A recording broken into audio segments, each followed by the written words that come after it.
thing is that we're just coming to figure out is about targeted individuals, where somebody from the FBI or DHS or something will contact somebody and say, hey, your neighbor is on a terrorist watch list. So we'd like you to go out and let some air out of her tires, or follow them to the doctor's office, and then we'll pay you $100 by your phone.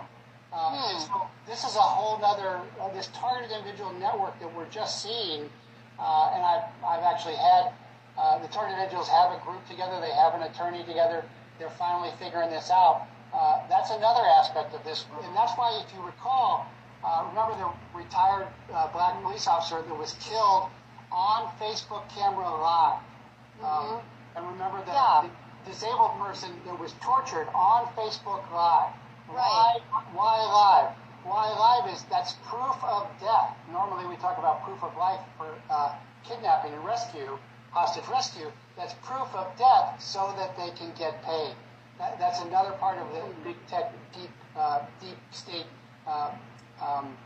the ghost in the machine, the demon in the machine, so to speak. Interesting.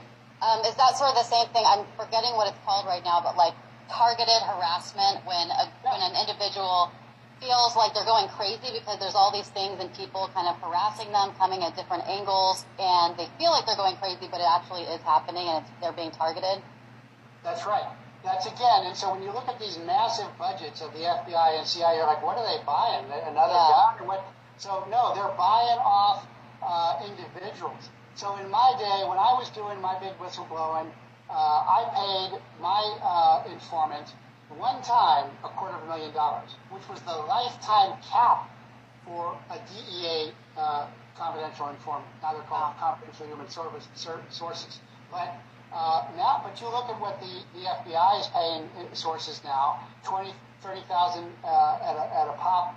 So that's what they're doing, is they're paying all these people off, and they're saying, hey, we can't really tell you what's going on, but Dan is a terrorist suspect, or she's a right-wing racist, and now racism is the new religion beyond anything, and so we need you to follow her around or whatever. That's really how I see what's going on today. Interesting.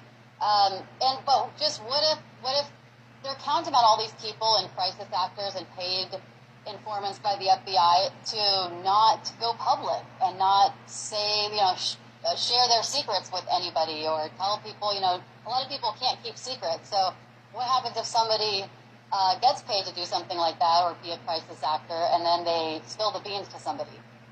Well, that's a great question. What they'll do a lot of times is say, hey, this is classified. So there's 3 levels of classification: confidential, secret, and top secret. Then there's caveats and stuff. But if you classify it and you reveal it, then you're committing a felony.